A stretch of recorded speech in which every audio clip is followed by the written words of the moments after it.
অসমত এনেকুৱা এখন গাঁও নাই, অসমত এনেকুৱা এটা নামঘৰ নাই য'ত মনজিৎ হাজৰিকাই বনোৱা গুৰু আসন নাই। আসন কেই প্ৰকাৰৰ হয়? ভাৰতৰ লগতে বিশ্বৰ প্ৰায় 6খনকৈ দেশত গৈছে অসমীয়া সমাজে তেখেতৰ আসন প্ৰতিষ্ঠা কৰিছে। ভাওনাও ক'ৰবাত অকণমান ব্যৱসায় ভিত্তিক হোৱা নাই নে? পইচাই মানে প্ৰধান নহয়, পইচাৰ কাৰণে আমি কাম কৰাই নাই। ভাগ নকৰিব, কাৰণ আমাৰ গুৰুজনাই এক কৰে, ভকতেহে ভাগ কৰে। গতিকে ভাগ পন্থাটো কৰিলে আমাৰ অসমীয়াৰ মাজতে খোৱা কামৰা হ'ব। গুৰু আসন প্ৰতিষ্ঠা কৰাৰ লগে লগে ভেটিটো ছেপাৰেট হ'ব লাগে। ভিডিঅ'টো ক্লিক কৰাৰ বাবে ধন্যবাদ। চাবলৈ আৰম্ভ কৰিছে বাৰ্তালাপ। আজি মই গুৱাহাটীৰ ষ্টুডিঅ'ত নাই, আৰু মই আজি আছোঁ চতিয়াৰ এখন বিশেষ চোতালত। আৰু এই চোতালখন এজন বিশেষ ব্যক্তিৰ চোতাল, আৰু চোতালখনত আমি খুব ধুনীয়াকৈ আজি সজাই লৈছোঁ, আৰু ইয়াতে আজি আমি বাৰ্তালাপ কৰিবলৈ আৰম্ভ কৰিছোঁ। মোৰ লগত উপস্থিত আছে শিল্পী, ভাস্কৰ্য শিল্পী মনজিৎ হাজৰিকাদেৱ। আৰু তেখেত কোন, কিয় বিখ্যাত, নিশ্চয় আপোনালোক বহুতেই গম পায়। আৰু যিসকলে তেখেতৰ বিষয়ে নাজানে, আজি তেখেতক বুজিবলৈ আমি চেষ্টা কৰিম। নমস্কাৰ। নমস্কাৰ। খুব ভাল লাগিছে আজি দুইজনে আমি একদম গামোচাখন লৈছোঁ। তোমাক ধন্যবাদ, তুমি আমাৰ ইমান দূৰৰ পৰা আমাৰ ঘৰলৈ আহিলা, আৰু আজি একেলগে কথা পাতিম, মনৰ কথা পাতিম। চতিয়াৰ এই চোতালখন কিয় বেলেগ, কিয় পৃথক?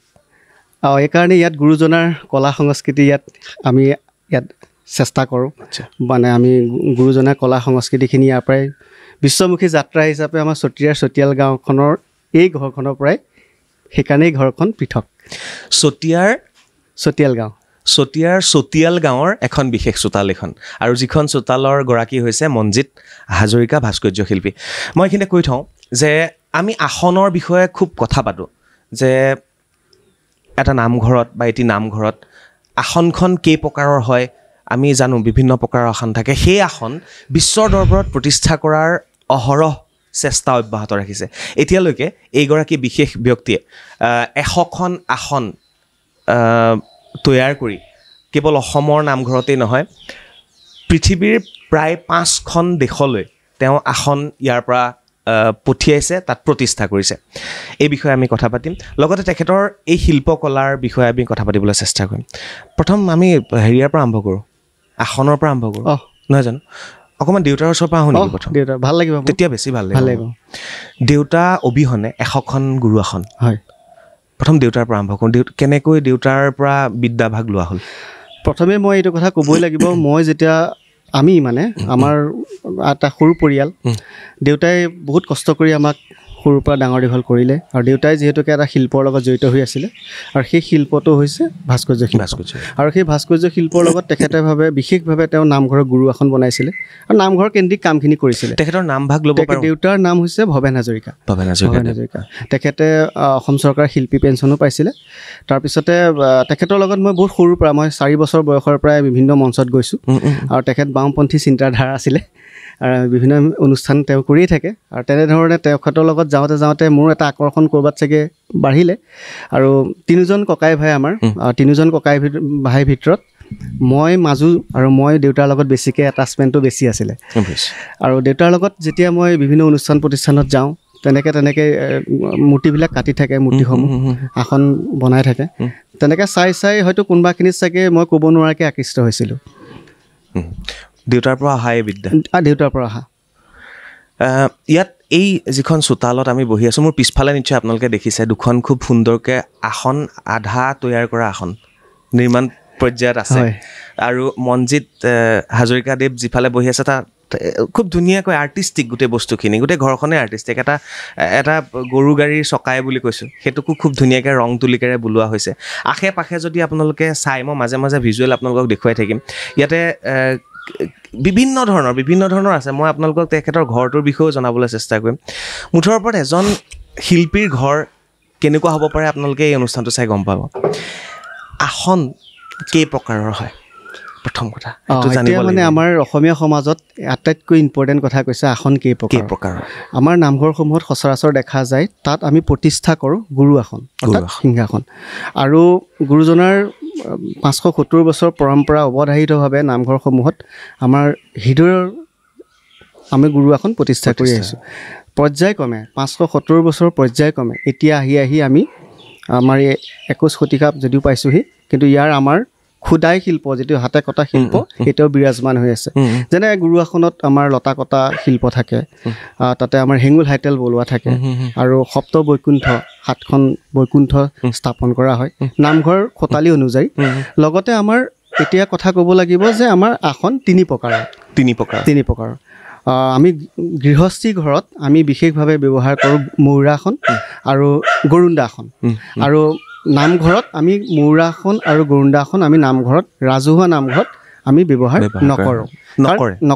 নকৰে এটা কাৰণে তাত প্ৰসং প্ৰণালী কথা আহি পৰে 14 প্ৰসং 4 প্ৰসং এনেকুৱা প্ৰসং প্ৰণালী আহি পৰে আৰু যেতিয়া মৌৰা আসন আৰু আমাৰ যেতিয়া গৰুণ্ডা আসন গৃহস্থী ঘৰত আমাৰ প্ৰতিষ্ঠা কৰা হয় তেতিয়া আমাৰ প্ৰসং প্ৰণালীখিনি নকৰিলেও কিছু ক্ষেত্ৰত মানে আমাৰ বাধাৰূপ নাই গতিকে আমাৰ তেনেকৈ পৰ্যায়ক্ৰমে চলি আহিছে মৌৰা আসন গৰুণ্ডা আসন কিন্তু নামঘৰ হ'লে আমাৰ গুৰু আসন ভাগ আমি প্ৰতিষ্ঠা কৰাৰ ক্ষেত্ৰত আমি প্ৰসং প্ৰণালীৰ পৰা আদি কৰি গোটেইখিনি কৰাটো বাধ্যতামূলক আসন তিনি প্ৰকাৰ এতিয়া যিসমূহ আসন নামঘৰত প্ৰতিষ্ঠা হয় সেইখিনিক আমি ক'ব পাৰোঁ গুৰু আসন দৰ্শকসকলক মই কওঁ আজিৰ পৰিৱেশটো অকণমান পৃথক কাৰণ ইয়াত চাউণ্ডৰ অকণমান হয়তো আপোনালোকে বিভিন্ন বাহিৰৰ চাউণ্ড শুনিবলৈ পাব চৰাইয়ে মতা শব্দ কুকুৰে ভুকা শব্দ গাড়ীৰ শব্দ সকলোবিলাক শুনিবলৈ পাব শুনি থাকক ভাল পাব আপোনালোকে প্ৰকৃতিৰ মাজত অকণমান বৰষুণো আহিবলৈ চেষ্টা কৰিছে দিনটো বাৰু যি কি নহওক ভাল লাগিছে নিশ্চয়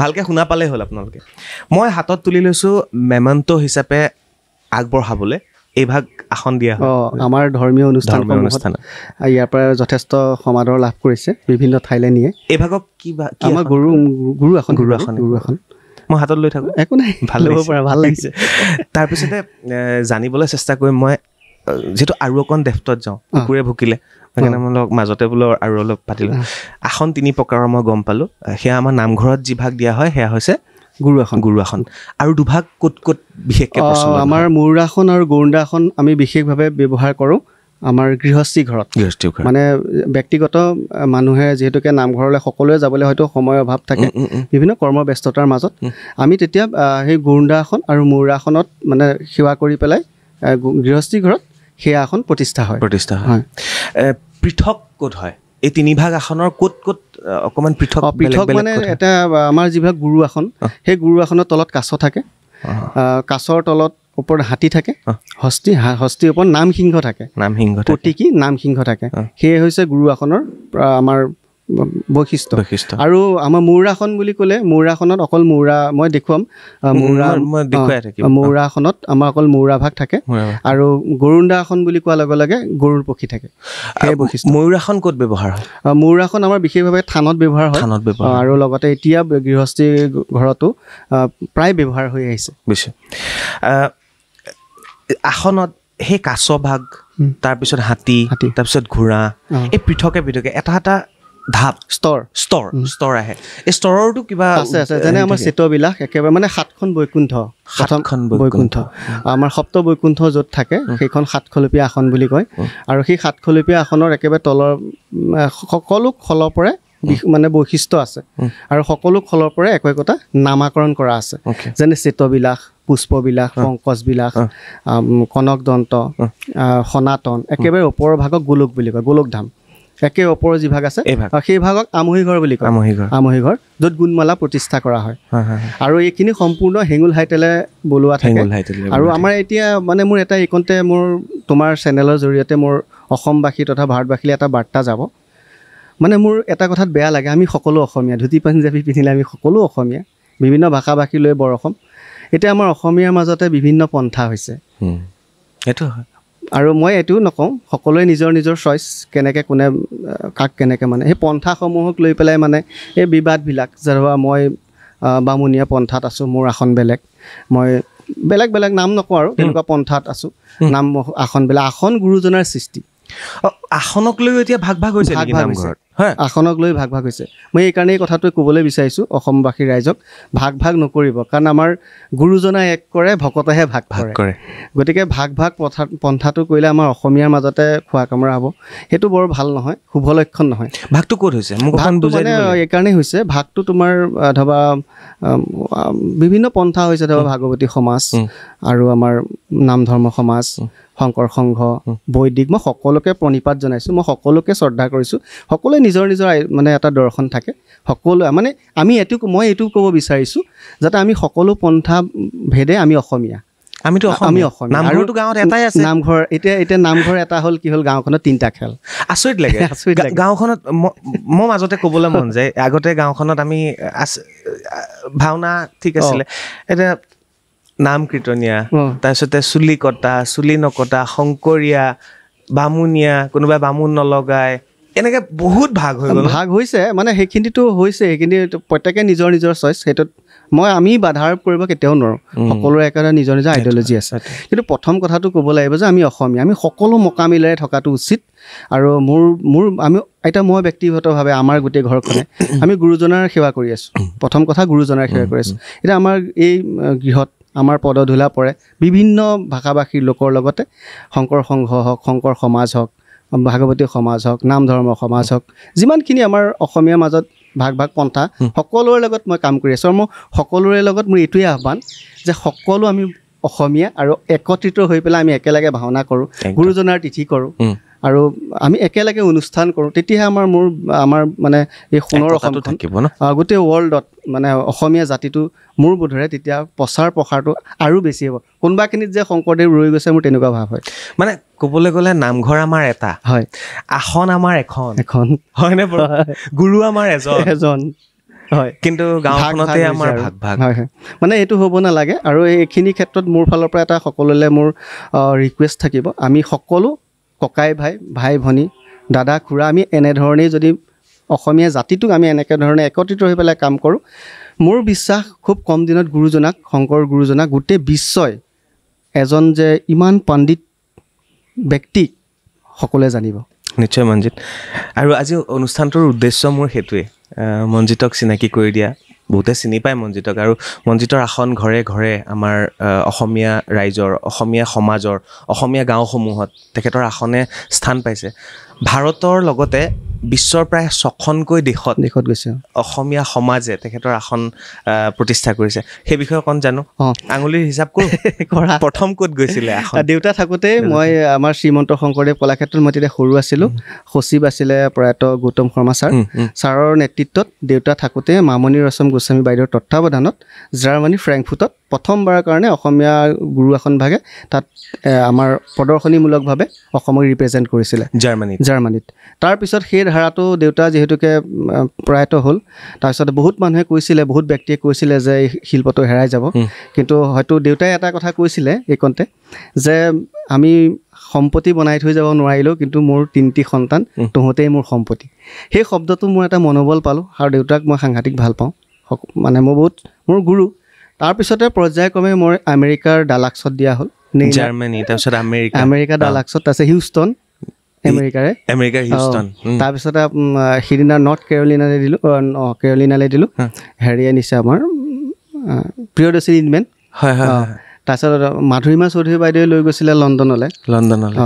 তাৰপিছত এনেকৈ আৰু বহুত কেইখন দেশলৈ এতিয়া অবাধাৰিতভাৱে গুৰু আসন প্ৰতিষ্ঠা হৈ আছে। এতিয়া আৰু খবৰ বহুতৰ পৰা আহিছে, নিউজিলেণ্ডৰ পৰা আহিছে, আৰু তেনেকৈ বহুত দেশৰ পৰা লগত জাৰ্মানী আকৌ পুনৰ তেনেকৈ যোগাযোগ হৈ আছে। এইবাৰ মোৰ সুবিধা মতে আসন প্ৰতিষ্ঠা কৰাৰ ক্ষেত্ৰত তোমাকো মোৰ ফালৰ পৰা ইনভাইট থাকিব, আমি USA একেলগে যাম। এইটো আকৌ ডাঙৰ কথা কৰিলে, আৰু কমিটমেণ্ট কৰিছোঁ। আজিলৈকে মই কাকো কৈ পোৱা নাই, আৰু মই এইটোৱে কৈছোঁ যে চক্ৰই আমি যাম, পাক্কা যাম। তাৰপিছত মই আৰু এটা কথা কৈ থওঁ আপোনালোকক, যেতিয়া আসন ভাগ এই চোতালখনৰ পৰা যেতিয়া উলিয়াই লৈ যোৱা হয়, সেই মুহূৰ্তৰ পৰিৱেশটো আপোনালোকক মই বৰ্ণনা কৰিব নোৱাৰিম। সেই বৰ্ণনা কৰাৰ লগে লগে মনজিতে বৰ্ণনা কৰি যাব, মনজিত হাজৰিকা ডাঙৰীয়া, আৰু সেই ভিজুৱেলখিনি আপোনালোকে চাই যাব। কি পৰিৱেশ হয় ইয়াত? আমি কান্দো, মানে আমি কান্দো। এটা মানে কি হয়, উৎসৱমুখৰ পৰিৱেশ। আসন ভাগ যেতিয়া আমি নিয়ম নীতিৰে মানে পূৰা সংস্কাৰভাৱে আমি আসন বনাওঁ, আৰু যেতিয়া আমাৰ এই চোতালৰ পৰা আসন ভাগ লৈ যোৱা যায়, এটা বহুত ধুনীয়া সাংস্কৃতিক শোভাযাত্ৰা হয়। ইয়াত আমাৰ নাম কীৰ্তনৰ পৰা আমাৰ যিখিনি নিয়ম নীতি আছে, সকলো নিয়ম নীতি মানি আমি ৰাইজখনক আসন ভাগ আমি অৰ্পণ কৰোঁ। আৰু হাজাৰ হাজাৰ ৰাইজৰ পদধূলা পৰে, বহুত ৰাইজৰ আশীৰ্বাদ পাইছোঁ। আৰু এয়া একচুৱেলি আমাৰ আশীৰ্বাদ নহয়, এয়া ওপৰৱালাৰ আশীৰ্বাদ আৰু মা দেউতাৰ আশীৰ্বাদ। আৰু মাৰ দেউতাৰ আশীৰ্বাদ অবিহনে হয়তো আজি ইমানখিনি কৰিব নোৱাৰিলোহেঁতেন হয়তো তুমি আজি ইয়ালৈ আহিছা ইয়াৰ মা দেউতাৰ আশীৰ্বাদ আৰু ভাল লাগে ৰাইজখনে যেতিয়া ছাপোৰ্ট কৰে যথেষ্ট ভাল লাগে তোমাৰ চুলিৰ এটা ৰহস্য আছে এবাৰ খুলিবা নিশ্চয় তুমি কৈছা যেতিয়া খুলিম আজিলৈকে চুলি খোলা নাই বাৰু সদায় এনেকৈ তুমি চুলি সদায় ওপৰলৈ বান্ধি থোৱা তুমি কৈছা মই খুলি দিছোঁ একো অসুবিধা নহয় মই চুলিখিনি মানে কি হয় চুলিৰ এটা ৰহস্য আছে মই এবাৰ চুলি কাটি দিছিলোঁ দেউতাই মোক 3 দিন মতা নাই চুলি কটাৰ কাৰণে সাংঘাতিক ভাল পায় দেউতাই মানে চুলিখিনি মোক কৈছিলে যে তই চুলিখিনি তোক ভকত লাগে আচলতে মই ভকত নহয় এজন মই মানে শিল্পী সেৱক কিন্তু দেউতাই মানে যেতিয়া ক'লে তোৰ চুলিখিনি ৰাখিলে ভাল লাগে 3 দিন অকণমান তেতিয়াৰ পৰা দেউতাৰ স্মৃতিতে মই চুলিখিনি ৰাখিছোঁ আৰু দেউতাৰ এতিয়া আৱক্ষ মূৰ্তি এভাগো বনাইছোঁ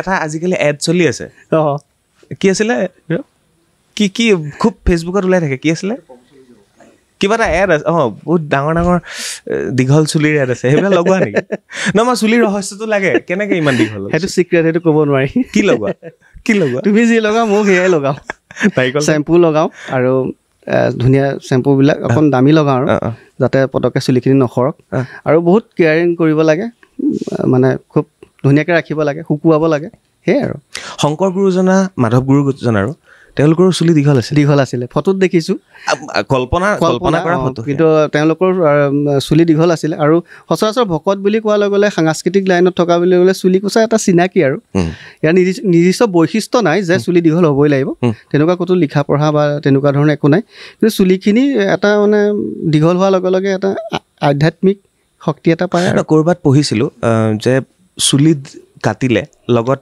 জ্ঞানো গুচি যায় বুলি কৈছে সেইকাৰণে জ্ঞান ৰৈ যায় চুলি ইমান জ্ঞানী নহয় বাৰু আপুনি চাব আমাৰ যিসকল এতিয়া অম্বুবাচী আহি আছে তাত যিসকল সাধু সন্যাসী আহে তেওঁলোকৰ চুলি দীঘল হয়নে আপুনি যদি চাই যেতিয়াহ'লে আমাৰ আব্দুল কালাম হওক ডাঙৰ মনীষীসকলৰ আপুনি চাব সকলোৱে চুলি দীঘলকৈ ৰাখে আমি যাক পাইছোঁ আৰু ৰিচেণ্টলি মোৰ বন্ধু পাপু লেফটি বেজৰ চুলি পাপুদাৰটো আৰু ক'বই নালাগে তাৰ চুলিয়ে পেচান ভাল কাম কৰি আছে গতিকে তেনেকৈ আমি চুলিখিনি ধুনীয়াকৈ ৰাখোঁ আৰু মোৰ লগত এতিয়া এটা কথা কৈ আছোঁ এতিয়া এই সময়কণত মোৰ লগত বৰ্তমান 6জন ল'ৰাই কাম কৰি আছে ওৰে পাৰে কাম কৰি চুলিৰ পৰা কাটি খাই আহি পেলাই এইফালে আহিছে মই আৰু নাপাতো চুলিৰ কথা মই এইখিনিয়ে জানিব বিচাৰিলোঁ আৰু মানে অসমীয়া ল'ৰা সকলোখিনি ধুনীয়াকৈ কাম কৰি আছে আৰু সকলোৰে মুখত ভাত দিব পৰাটো মোৰ এটা আমাৰ ঘৰখনৰ এটা মানে এচিভমেণ্ট বুলিয়ে ধৰিছোঁ একেলগে 5টা পৰিয়াল চলি আছে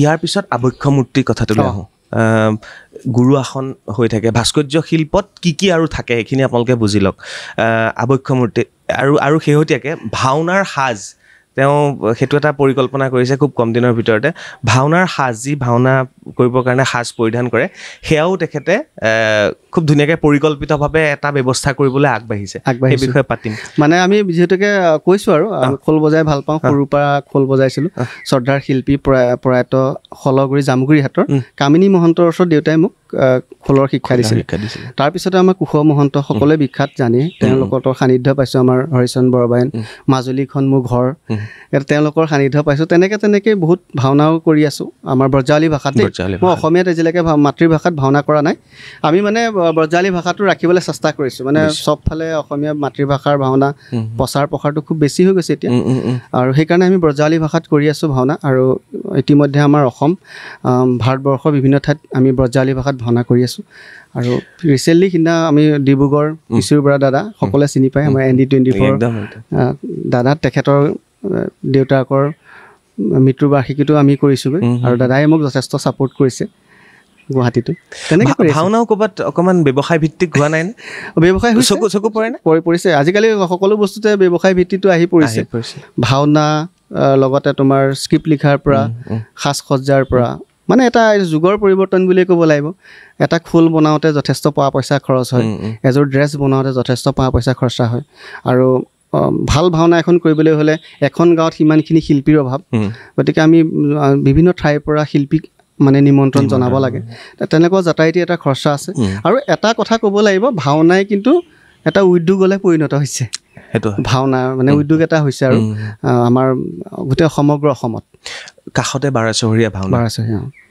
ওতঃপ্ৰোত জড়িত বাৰে চহৰটো মানে সাংঘাতিক আমাৰ 21খন খোলা থাকে একেলগে 21খন ভাওনা হয় আৰু যথেষ্ট এইবাৰ মানুহৰ ৰাইজৰ সমাগম হৈছে খুব ভাল লগা এটা পৰিৱেশ যথেষ্ট ভাল লাগে আবক্ষ মূৰ্তি প্ৰথম দেউতাৰ আবক্ষ মূৰ্তি তাৰপিছত বাকী আৰু নামঘৰৰ সন্মুখত থকা সেই দুৱৰী জয় বিজয় বা আন তেনেকুৱা আবক্ষ মূৰ্তি দেউতাৰ যি ভাগ আবক্ষ মূৰ্তি বনোৱা হ'ল এই ভাগৰ কিয় কেনেকৈ আহিলে আচলতে আবক্ষ মূৰ্তি মানে মই এইটো কথা ক'বলৈ মোৰ দাদা আমাৰ ঘৰখন গোটেইখন সাংস্কৃতিক ঘৰ দেই মোৰ ভাইটি প্ৰাণজিত সি অকণমান আৰু দাদা সঞ্জীৱ জানদা আমাৰ গোটেই পৰিয়ালটো মানে এটা হৈ আছোঁ আৰু সদায় তেনেকৈ থাকিবলৈ চেষ্টা কৰিম দাদাই মানে এতিয়া কি হৈছে আমি ভাগ কৰি লৈছোঁ কামখিনি পকাৰ কামখিনি দাদাই কৰে ময়ো কৰোঁ কিন্তু দাদাক মানে বিশেষভাৱে দায়িত্ব দিয়া আছে আৰু কাঠৰ সম্পূৰ্ণ কামখিনি মই কৰোঁ আৰু ভাওনাৰ পাৰ্টটো মোৰ ভাইটি প্ৰাণজিতে চম্ভালে তিনিজনে তিনিটা পাৰ্ট লৈ লৈছোঁ মানে কি হয় মোৰ একেটা মানুহলৈকে বিভিন্ন ঠাইৰ পৰা ফোন আহিলে মোৰ কামত কেতিয়াবা অসুবিধা হয় সেইকাৰণে মানে ভাওনাৰ কথা সম্পৰ্কত আহি গ'লেই মই ভাইটিলৈ ট্ৰেন্সফাৰ কৰি দিওঁ সেইটো ভাইটিৰ লগত পাতক প্ৰাণজিত সি ধুনীয়া কাম কৰি আছে তাক প্ৰাণজিত হাজৰিকা বুলি ফেচবুকত মাৰিলে যথেষ্ট হেৰি আহে আৰু আমি মানে গুৰু আসন মমেণ্টটো বিভিন্ন কাঠৰ ভাস্কৰ্য কামখিনি কৰি আছোঁ আৰু দাদাকো সি বৰ নিউট্ৰেলি থাকে তুমি গমেই পাইছা সি ৰান্ধি খুব ভাল পায় হাঁহ খোৱালে আমাক আজি মাছ দাদাই মানে ৰান্ধি ভাল পায় মানুহ খুৱাই ভাল পায় সি কিন্তু কেতিয়াও কেমেৰা আগলৈ নাহে সামাজিক কামত লাগি থাকে গোটেই সামাজিক কামত লাগি থাকে আৰু দাদা পকাৰ কামখিনিত ধুনীয়াকৈ কাম কৰি আছে গোটেই পৰিয়ালটো মিলি কৰি আছোঁ সেয়াই খুব ধুনীয়াকৈ কুলি এটাই মাতি আছে ভাল লাগিছে শুনি পেলাই তাৰপিছতে আহিলোঁ এই বস্তুটো যি আপোনাৰ যি ঘৰ চলাই আছে আপোনাৰ আন 5টা পৰিয়াল চলাই আছে এই বস্তুটো উদ্যোগলৈ কেনেকৈ লৈ যাবলৈ চেষ্টা অব্যাহত ৰখা হৈছে এইটো মানে এইটো বহুত ডাঙৰ কুৱেশ্যন কৰিছে মোৰ বহুত মন আছে চক্ৰ মানে কি হৈছে মোৰ বহুত মন আছে কিয় আমাৰ এই বহুত শিল্প আছে প্ৰাচীন শিল্প 570 বছৰ গুৰুজনাৰ শিল্পৰ পৰা মানে তোমাৰ খুদাই শিল্প যিখিনি বৰপীৰা আছে তামুলী পীৰা আছে গছা ঠগা নামঘৰত যিমানখিনি ব্যৱহৃত সামগ্ৰী আছে সেইখিনি মানে কৰি আছোঁ যদিও ইয়াৰ এটা মানে সমাদৰ পাইছোঁ সকলোৱে যিখিনি মানে ডাঙৰ উদ্যোগ এটা কৰিবলৈ বহুত ইচ্ছা আছে তাৰ কাৰণে চৰকাৰেও যদি সহায় কৰে মোৰ এটা বিশ্বাস বহুতখিনি নিবনুৱা ইয়াৰ পৰা সংস্থাপিত হ'ব লগতে আমাৰ জাতিটো একত্ৰিত হ'ব ভাল ভাল কাম কৰিবলৈ সাঁচিপতীয়া কাম আছে কাম কৰিব পাৰি আৰু তোমাৰ গুৰু আসনৰ পৰা আদি কৰি বিভিন্ন ভাস্কৰ্য বনাবলৈ পাৰি আৰু অলৰেডি উদ্যোগ এটা হৈছে এই চোতালখন বুলি ক'লে ভুল হ'ব মানে ইয়াৰ পৰাতো বিশ্বৰ দৰবাৰলৈ গৈছে আসন সৰু সৰুকৈ আমাৰ গাঁওসমূহত নতুনকৈ প্ৰতিষ্ঠা হোৱা নামঘৰ আৰু ক'ৰবাত উমলি যোৱা সেই আসনখন হয়নে হয় তুমি বহি যে আছে পিছফালে দেখিছা এইখন তোমাৰ 50 বছৰ পুৰণি আসন এতিয়া মোক ক'লে যে মেৰামতি কৰি দিব লাগে বা ধুনীয়া কৰি দিব লাগে মই তেতিয়া তেওঁলোকক একেষাৰে ক'লোঁ হ'ব তাৰ খৰচ দিব নালাগে সেইটো মোৰ ফালৰ পৰাই কৰি দিম মেৰামতিও কৰি দিওঁ আৰু প্ৰফেশ্যনেলি যদিও কাম কৰি আছোঁ ইমানো প্ৰফেশ্যনেল হোৱা নাই যে পইচা নিদিলে মনজিতে গুৰু আসন নবনাব মই ৰাইজক এটা কৰজোৰ মানে মই প্ৰাৰ্থনা কৰিছোঁ সমগ্ৰ অসমৰ এটা বাৰ্তা দিব বিচাৰিছোঁ পইচাই মানে প্ৰধান নহয় পইচাৰ কাৰণে আমি কাম কৰাই নাই এটা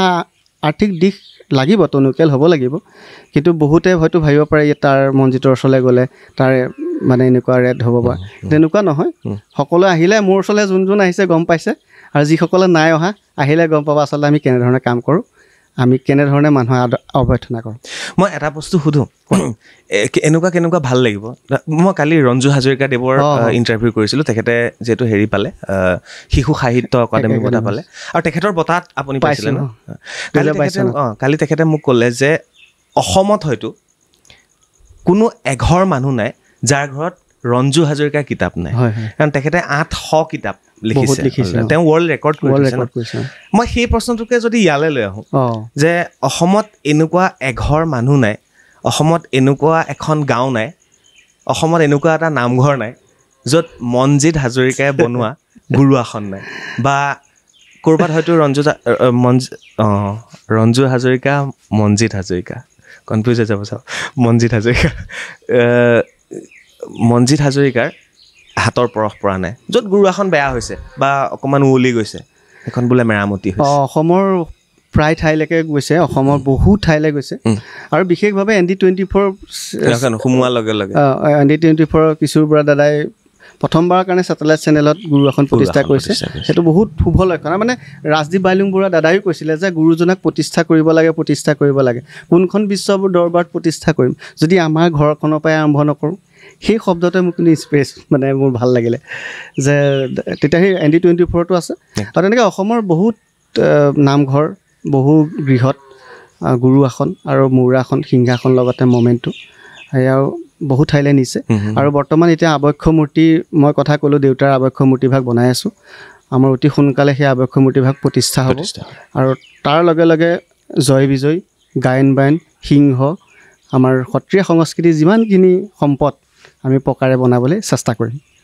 এটা বাৰ্তা এনেকৈ দিব নোৱাৰিনে কোৱা নামঘৰতটো আসন থাকেই গাঁৱৰ ঘৰে ঘৰে কাৰোবাৰ ঘৰৰ নামঘৰ ভাগত থাপনা থাকে আমাৰ গুৱাহাটীৰ ফ্লেটবিলাকত হয়নে গুৱাহাটীৰ ফ্লেটবিলাকত ধৰক কোনোবাই এখন ভগৱানৰ ফটো কৃষ্ণ ফটো বা ভাগৱতখন আনি পেলাই ক'ৰবাত থৈছে আৰু তাতে ধূপ ধূনা জ্বলাইছে গুৱাহাটীৰ ফ্লেটত কোনখন আসন থাকিব পাৰে সেইটো বহুত ডাঙৰ কুৱেশ্যন মই যদি হয় এইটো মানে সচৰাচৰ মানে মই কৈ আছোঁ তোমাৰ যিটো ভেটি থাকে মানুহৰ ভেটিৰ পৰা গুৰু আসন প্ৰতিষ্ঠা কৰাৰ লগে লগে ভেটিটো ছেপাৰেট হ'ব লাগে মানে নামঘৰ এটা সুকীয়াকৈ নামঘৰ হ'ব লাগে তাত গুৰু আসন তাত নীতি নিয়ম থাকে আৰু ফ্লেটত মানে কি ফ্লেটত সচৰাচৰ আমহি ঘৰ এটা প্ৰতিষ্ঠা কৰিব পাৰা আৰু মৌৰা আসন বা গৰুণ্ডা আসন এক্সট্ৰা ৰুমত তেনেকৈ প্ৰতিষ্ঠা হৈছে বা নিও আছে বহুত ঠাইলৈ নিছে আৰু কিন্তু মোৰ মানে কথা হ'ল কি যদি আমি মানে গুৰু আসন পাতোঁ এতিয়াতো ফ্লেট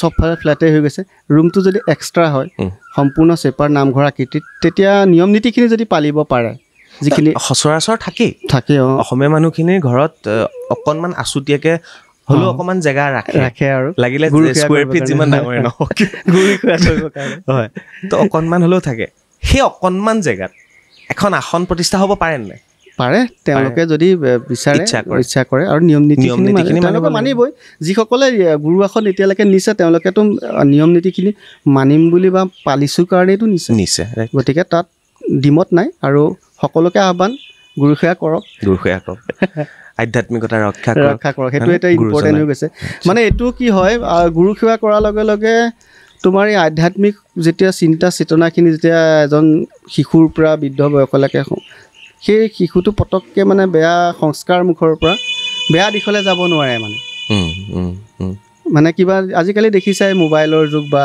বিভিন্ন আৰু ল'ৰা ছোৱালীক কোনটো পথে গৈছে যদি আধ্যাত্মিক যদি আমি কিবা শিক্ষা অলপ দিব পাৰোঁ খোল বাদ্যই হওক বা ভাওনাই হওক বা যিকোনো ক্ষেত্ৰত শিশুখিনিক যদি আমি এটা ধৰ্মীয় এটা মোৰ চেতনাত সোমোৱাব পাৰোঁ মোৰ বিশ্বাস ফালৰি কাটি পেলাই তেওঁলোকে অকণমান যুৱ শৃংখল যিটো হৈছে হয়তো সেইটো নহ'ব বুলি মোৰ মনে কয় নিশ্চয় খুব সুন্দৰ চিন্তা মই এটা বস্তু সুধি থওঁ এখন আসন কিমান মূল্য লাগে যদিও আপুনি কৈছে যে মনজিৎ হাজৰিকাই গুৰু আসন বনালে মানে ডিমাণ্ড থাকিব বুলি এইটো কথা নাই তথাপি মই এটা বস্তু সুধোঁ কিমান মূল্যলৈকে এখন আসন ধৰিব পাৰি আৰু বাহিৰলৈ যোৱালৈকে আজিলৈকে কিমান মূল্যলৈকে বনোৱা হৈছে মূল্যটো ক'বলৈ অকণ দিগদাৰ লাগে তথাপি মানে তোমাৰ কি হয় মানে মই 10,000ৰ পৰা তোমাৰ 2 লাখলৈকে গৈছে আৰু সেইখিনি মানে এইটো কথা এনেকুৱা চিচু কাঠ ব্যৱহাৰ হয় এতিয়া চিচু আৰু চেগুন কাঠ চিচু কাঠখিনি যথেষ্ট দাম পৰে ধৰা 1700 1800 2000 পাৰ চিফটিত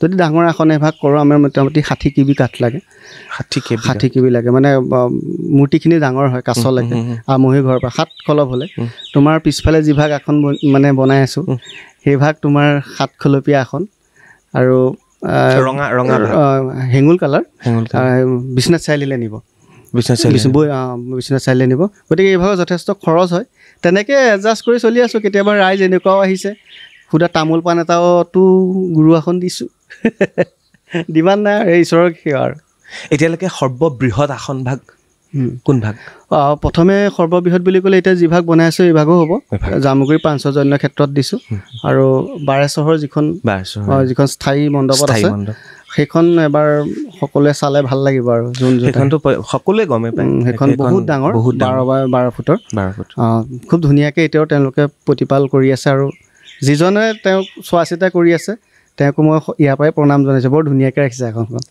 মোক এটা বস্তু কৈ দিব লাগে, মানে ধৰক মই যে এই অনুষ্ঠানটো কৰিলোঁ, কোনোবাই ভাবিব ইয়ালৈ আহিবতো নোৱাৰে, কোনোবাই ধৰক গুৱাহাটীত আছে, কোনোবা ক'ৰবাত আছে, মোক এনেকুৱা দুটামান ঠিকনা কৈ দিব লাগে যে মনজিৎ হাজৰিকা ডাঙৰীয়াই বনোৱা আসন এইখন 1 নম্বৰ বাৰে চহৰীয়া ভাওনাত যিখন মেইন আসন, সেইখন মনজিৎ হাজৰিকা ডাঙৰীয়া বনোৱা আসন। কলাক্ষেত্ৰত যিখন আমি সকলোৱে চাবলৈ যাওঁ, সেইখন মনজিৎ হাজৰিকা ডাঙৰীয়া বনোৱা আসন। আৰু দুটামান ঠিকনা কৈ দিয়কচোন। ND24 ষ্টুডিঅ'লৈ সোমোৱা কাষতেই যিখন আসন আছে, সেইখন মনজিৎ হাজৰিকা ডাঙৰীয়া বনোৱা আসন। আৰু তেনেকৈ ক'বলৈ গ'লে বহুত আছে। আৰু এতিয়া বিশ্বনাথ চাৰিআলিতো আছে, অসমৰ বহু ঠাইত আছে। তেনেকৈ নাম ক'বলৈ অকণমান দিগদাৰ লাগে। আৰু সকলোৱে বহুত আশা কৰি পেলাই কৰে ন, সেনে সকলোৱে ধুনীয়াকৈ বনাইছে আৰু বহুত ঠাইলৈ গৈছে। যিসকলে গৈছে কমেণ্টৰ তলত লিখিবই মনজিতৰ আসন মোৰ হাতত আছে। য়েছ। আৰু এইটো তেতিয়াহ'লে এইটো এটা কাম কৰিব, আজি অনুষ্ঠানটো যিসকলে চাই আছে তেওঁলোকে এটা কমেণ্ট কৰিব যে ক'ত ক'ত আছে, আৰু পাৰিলে ফটো মাৰি দি দিব। আৰু যিসকল ভাৰতৰ বাহিৰৰ পৰা চাই আছে, পৃথিৱীৰ বেলেগ বেলেগ জেগাৰ পৰা, জাৰ্মানীৰ পৰা যিসকলে চাই আছে, মোৰ পোষ্টখিনি মানে মোৰ ফেচবুকটো চলোৱাৰ লগে লগে মানে মই বহুত বাহিৰৰ ব্যক্তিসকলে যথেষ্ট ছাপোৰ্ট কৰে। বহুত ঠাইৰ পৰাই আহে কমেণ্ট, মোৰ ভাল লাগিব তেনেকৈ যদি তোমাৰ বাৰ্তালাপত একদম মোৰ ভাল। আৰু আজি বাৰ্তালাপত আলহী হৈছোঁ বুলি নহয়, আৰু ভাল লাগিছে একেলগৰ যিহেতুকে। আপোনালোকে দিব ফটো মাৰি মাৰি আৰু কমেণ্টটো কৰি দিব মনজিৎ হাজৰিকা ডাঙৰীয়া আসন। এয়া আছিল আসনৰ কাহিনী। ইয়াৰ পিছতে আহিলোঁ আমি অকণমান, যিহেতু নামঘৰৰ কথা পাতি আছোঁ, আধ্যাত্মিক কথা, এইখিনি কথা, খোল বাদন বা আনখিনি। আচ্ছা, মানে খোল মানে আমি খোল আমাৰ ভাইটিয়ে এতিয়া মোৰ প্ৰাণজিৎ হাজৰিকা, সি নামঘৰৰ ভাওনাৰ লগত ওতঃপ্ৰোত জড়িত হৈ আছে। আৰু খোলৰ মানে কাহিনীটো এনেকুৱা হ'ল, খোল বজাই খুব ভাল পাওঁ। খোল নেগেৰা যিখিনি আমাৰ ফক মিউজিক আছে, তাল, সেইখিনিক লৈ পেলাই আমি গৰ্ব কৰোঁ যে গুৰুজনে ইমান সৃষ্টি কৰি থৈ গৈছে, ইমান ধুনীয়া ধুনীয়া সম্পত্তি, সেইখিনি বজাওঁ আৰু ভাওনা কৰি পেলাই যথেষ্ট ভাল পাওঁ। আৰু তেনেকৈ অসমৰ বিভিন্ন ঠাইত নিমন্ত্ৰণ পাওঁ, সেইমতে ভাওনা কৰোঁ। আৰু বৰ্তমান সময়লৈকে ৰাইজে ধুনীয়া ছাপোৰ্ট কৰি আছে। আৰু মই ভাবোঁ অনাগত দিনতো মনজিতক বা অসমীয়া এজন যুৱক হিচাপে এনেকৈ মৰম চেনেহ কৰি যাব, আৰু যিখিনি নাজানো শিকাই দিব, শিকিম। আৰু বেলেগক শিকোৱাৰ কিবা পৰিকল্পনা মানে বৰ্তমান মই ৱৰ্কশ্বপ কৰোঁ, ভাওনাৰ ৱৰ্কশ্বপ, খোলৰ ৱৰ্কশ্বপ, বালিপাৰাটো কৰিছোঁ, এনেকৈ জামুগুৰিটো কৰিছোঁ, বহুত ঠাইত কৰা হৈছে, গুৱাহাটীতো কৰিছোঁ। গুৱাহাটীত মহিলাৰ দলেই আছে। মহিলাৰ দল আছে? মহিলাৰ দল আছে। ভাওনা আমাৰ গম পালোঁ, পাইছে চাগে, আমাৰ হেঙেৰাবাৰী মহিলা দল আছে। আৰু তেনেকৈ আমাৰ বহুত ঠাইত এতিয়া মহিলাসকলেও ভাওনা কৰিবলৈ লৈছে, বহুত ঠাইত শিকাবলৈও যাওঁ। তেনেকৈ আমি কৰি আছোঁ আৰু গুৰু সেৱা। মনজিৎ হাজৰিকা ডাঙৰীয়া ঘৰটোৰো বিশেষত্ব আছে। সোমোৱাৰ লগে লগে কেওফালে আপুনি দেখিব আসন, আবক্ষ মূৰ্তি, তাৰপিছতে দুটামান কথা কওঁ, তেখেতৰ যিসমূহ দৰ্জা, মই মাজে মাজে ভিজুৱেল দুটামান দেখুৱাই দিম। দৰ্জাসমূহো কিছু অসমীয়া ফ্লেভাৰ থকা, তাৰপিছতে সোমোৱাৰ লগে লগে এই গছজোপা, গা গছজোপা, ধৰক বেচিনটো বা সেই টেপটো এনেকুৱা হাতীয়ে যেন সুৰেৰে পানী দি আছে। এই আৰ্টবিলাক, এইটো এটা শিল্প, মানে এইটো ক্ৰিয়েটিভ এটা চিন্তা। আৰু এতিয়া মানে কেতিয়াবা মোৰ দাদাৰ মানে মোতকৈ দাদাৰ ক্ৰিয়েটিভ চিন্তাটো বেছি। আমি কামো কৰোঁ, সি মানে নেপথ্যত থাকে, গতিকে সি কয় যে এনেকুৱা এটা কৰিব পাৰি নেকি। আমি সকলোৱে আকৌ সমিল মিলেহে কৰোঁ কামখিনি, আৰু সেই সমিল মিলে কামখিনি কৰি আছোঁ। ৰাইজে ভাল পাইছে আৰু বিভিন্ন ধৰণৰ কাম কৰি আছোঁ। আৰু এই জয় বিজয় হওক, আবক্ষ মূৰ্তিয়ে হওক। আৰু মোৰ এটা বস্তু ভাল লাগে, কিয় আমি যেতিয়া কাম কৰি থাকোঁ চক্ৰ, তেতিয়া আমাৰ ওচৰৰ গাঁওখিনি নিকটৱৰ্তী কুৰুটি চাপৰিয়ালে হওক বা বহুৱাবাৰী হওক, নপমা গাঁও, এই ল'ৰাখিনি যুৱচামৰ, এই ল'ৰাখিনি মানে আমাৰ ঘৰলৈ আহি থাকে। আহি পেলাই মানে তেওঁলোকে মনজিৎ যা বা এইটো কৰোঁ নেকি, বিভিন্ন ক্ষেত্ৰত মানে উৎসাহ উদ্দীপনাটো দিয়ে। কেতিয়াবা ধৰক মই কিবা এটা বস্তু প্ৰয়োজন হৈছে, মই নোযোৱাকৈ তেওঁলোকে আনি দিয়ে। সেই সহায় সহযোগিতাটো যে ওচৰৰ স্থানীয় গাঁওখিনিৰ পৰা যে পাইছোঁ, এইও এটা মোৰ কিন্তু জীৱনত আগবাঢ়ি যোৱাৰ ক্ষেত্ৰত মাইলষ্ট'ন। নিশ্চয়। তাৰপিছতে এটা প্ৰশ্ন মই কৰোঁকৈ আছিলোঁ, কোৱা।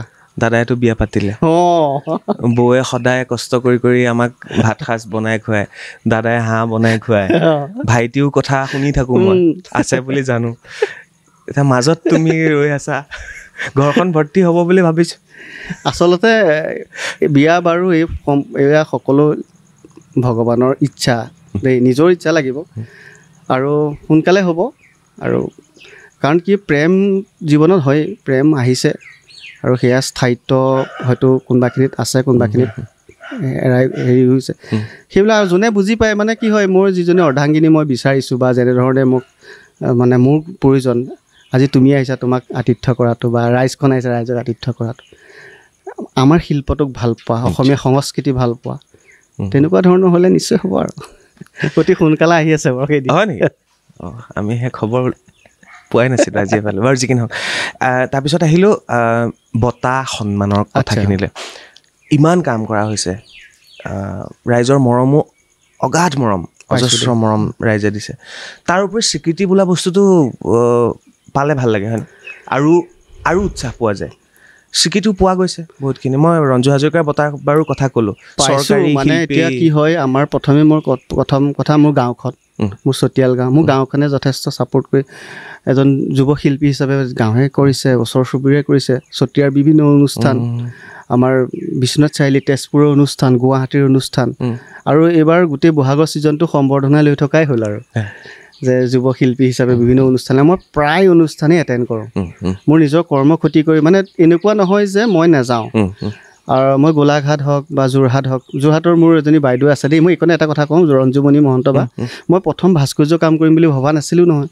মই সংগীতৰ লগত জড়িত হ'ম, এনেকৈ সংগীতৰ কাম কৰিম বুলি ভাবিছিলোঁ। তাৰপৰা মই আজি মানে মূৰা এটা বনাই আছিলোঁ, মূৰা এভাগ মই এনেকৈ ৰঞ্জুবাক গিফ্ট কৰিছিলোঁ যে বা এইটো লৈ যোৱা। তেতিয়া বায়ে ক'লে যে তুমিতো ভাস্কৰ্য কামটো কৰিব পাৰা, এইটোতো বহুত ধুনীয়া কাম, তুমি ইমান ধুনীয়া কাম কৰিছা। মোৰ তেতিয়া ট্ৰেকটো মানে বাৰ পৰা বস্তুটো চেঞ্জ হ'ল আৰু দেখুৱাই দিলে দেই। মানে এনেও মোৰ ইচ্ছা আছিলে, কিন্তু মই অকল ভাস্কৰ্য কামখিনিয়ে কৰিম বুলি ভবা নাছিলোঁ। মানে তোমাৰ মানে মই মিউজিকৰ প্ৰতি সাংঘাতিক টান এটা আছে, গান গাই ভাল পাওঁ বা ইনষ্ট্ৰুমেণ্ট বজাই ভাল পাওঁ। তেতিয়াৰ পৰা সেই বাৰ পৰাই আৰু এটা ইনস্পিৰেশ্যন পালোঁ। আৰু অসমৰ বহুত ৰাইজৰ মই নাম সকলোৰে নাম মানে ক'বলৈ অকণমান দিগদাৰ লাগিব, বহুত মানুহে মৰম কৰিছে। আৰু এই ঘৰখনলৈ বহুত ব্যক্তি আহিছে, স্বনামধন্য ব্যক্তি আহিছে। আৰু দেউতাৰ যিহেতুকে ইমান এজন মোৰ কাৰণেতো ভগৱান, লিজেণ্ড হয় তেওঁ, তেখেতৰ সান্নিধ্যৰ হিচাপে তেখেতৰ পুত্ৰ হ'বলৈ পোৱাটো মোৰ সৌভাগ্য। আৰু সেয়াই আৰু তেনেকৈ কামখিনি কৰি গৈছোঁ অৱধাৰিতভাৱে। আৰু মোৰ বিশ্বাস অসমৰ ৰাইজে, ভাৰতৰ ৰাইজে এনেধৰণে মৰম দিব।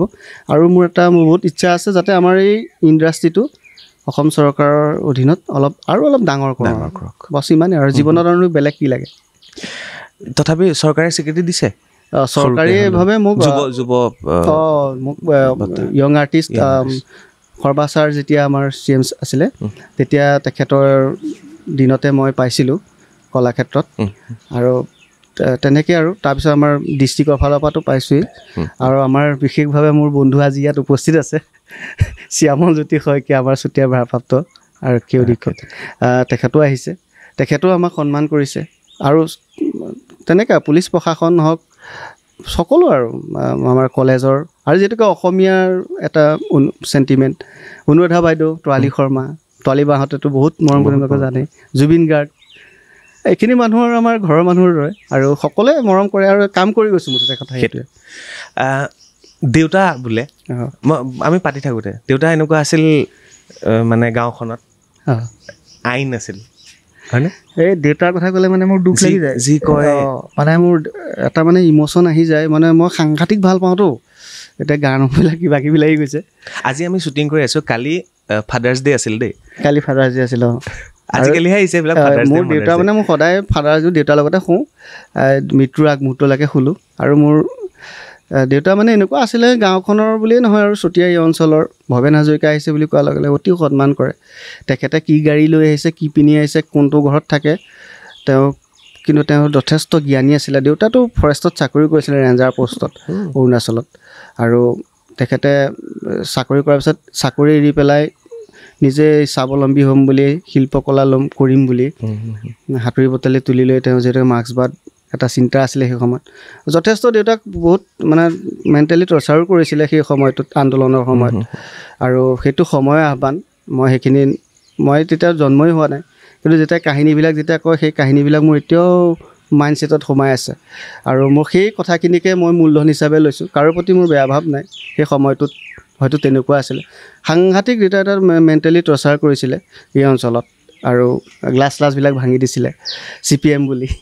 তাৰপিছতে কিন্তু যি নহওক, সেই CPMৰ পুত্ৰই আজি এইখিনি কাম কৰিব পাৰিছোঁ আৰু দেউতা মানে কি আছিলে এই অঞ্চলৰ যেতিয়া যিকোনো এটা অনুষ্ঠানৰ বা কাৰোবাৰ কিবা কাজিয়া পেচাল লাগিছে দেউতা যোৱাৰ লগে লগে চল্ভ হৈ যায় থানাৰ লগত কোনো সম্পৰ্ক নাছিলে দেউতাই সুপ্ৰিম পাৱাৰ আছিলে গোটেই সমগ্ৰ অঞ্চলটোত এজন জনপ্ৰিয় ব্যক্তি আছিলে আৰু তেখেতৰ যেতিয়া মৃত্যু হৈছে আমাৰ গুৱাহাটীতে হৈছিলে আমাৰ নিম কেয়াৰ হস্পিটেলত হৈছিলে আৰু তেতিয়া হোৱাৰ লগে লগে তালৈ আমাৰ অসংখ্য গুণমুগ্ধ গৈছে সেয়াই দেউতাই কাম কৰা স্বীকৃতি লোকে লোকাৰণ্য হৈ পৰিছে আমাৰ চতিয়াল এই ঘৰখন আৰু সেইখিনি হৈছে বহুত মানে এটা জীৱনত মই সেইখিনি মূলধন হিচাপে ল'লোঁ আৰু সাংঘাতিক এটা শক্তি পাৱাৰ হিচাপে ল'লোঁ যে মই কৰিবই লাগিব কিবা নহয় কিবা এটা তেখেতক আন্তঃৰাষ্ট্ৰীয় পৰ্যায়লৈ নিব লাগিব আৰু ঈশ্বৰৰ কৃপা আজি মই 5-6খন দেশত কৰিব পাৰিছোঁ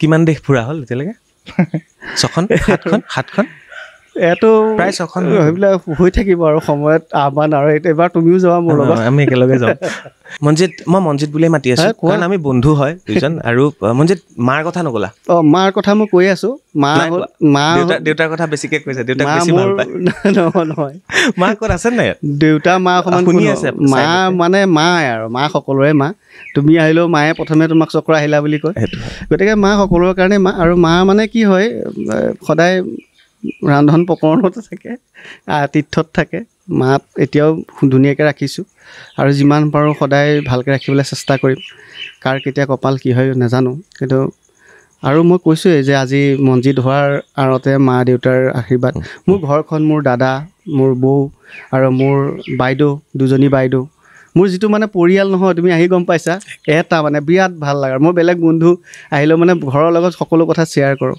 আৰু মোৰ আত্মীয় স্বজন মামাৰ পৰা আৰম্ভ কৰি গোটেইখিনি সকলো মানুহে মোক ছাপোৰ্ট কৰিছে এতিয়া মই অকণমান চুলিখিনি বান্ধিব পাৰোঁ একদম বান্ধি লোৱা গৰম উঠিছে আজি অকণমান গৰম মানে যদিও বতৰটো মানে বৰষুণ দিছে ন তাৰ মাজে মাজে আমি অনুষ্ঠানটো কৰিছোঁ আৰু গৰম আছে এতিয়া ধুনীয়া লাগিছে আধ্যাত্মিক গুৰু নিচিনা লাগিছে আধ্যাত্মিক গুৰু বুলি কোৱাৰ লগে লগে আমি ছ'চিয়েল মিডিয়াত প্ৰায় পাই থাকোঁ ন আধ্যাত্মিক গুৰুসকলৰ কথা তেওঁলোকে খুব ধুনীয়া ধুনীয়া বাণী মন্তব্য দিয়ে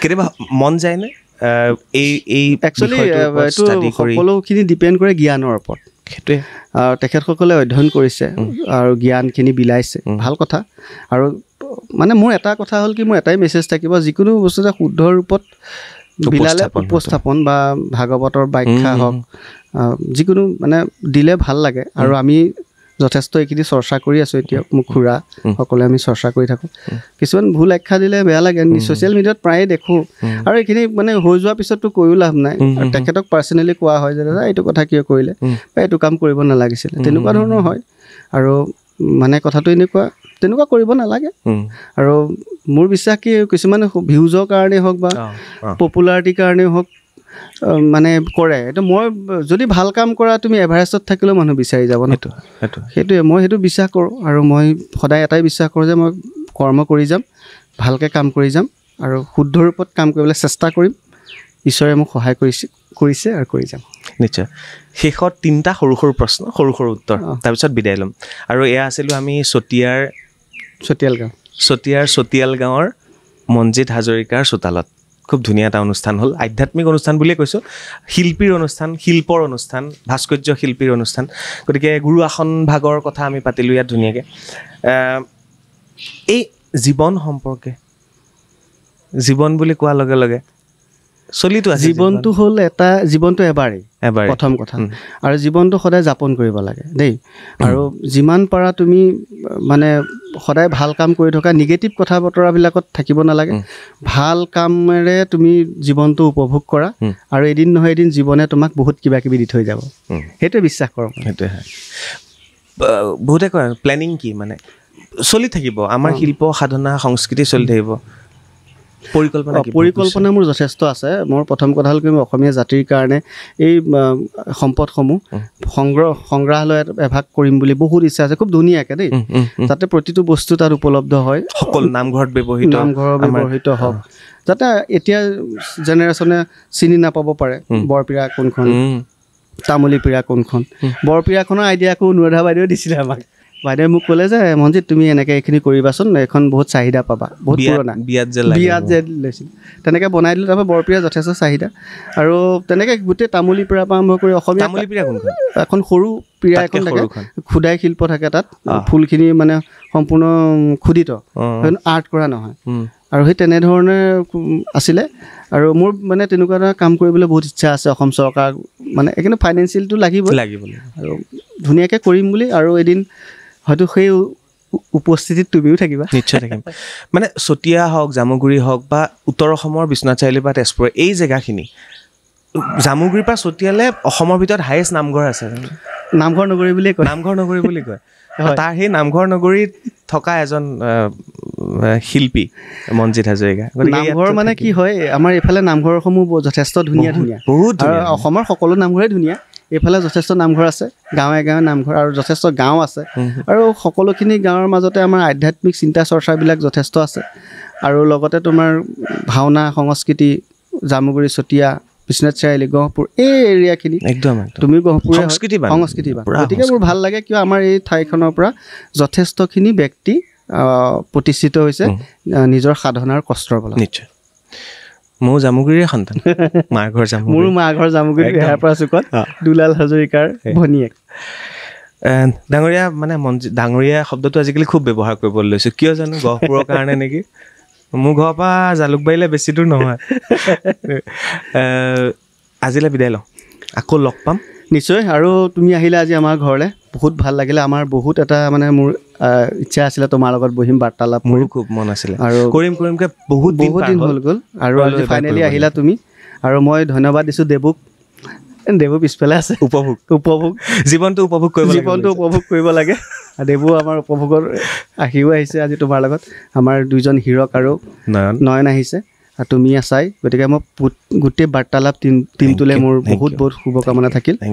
আৰু তুমি ধুনীয়াকৈ বাৰ্তাৰে তুমি চক্ৰপাণি পৰাশৰ সমগ্ৰ বিশ্বত পৰিচিত হওক, এনেধৰণে অৱধাৰিতভাৱে তুমি ধুনীয়া ধুনীয়া কাম কৰি যোৱা।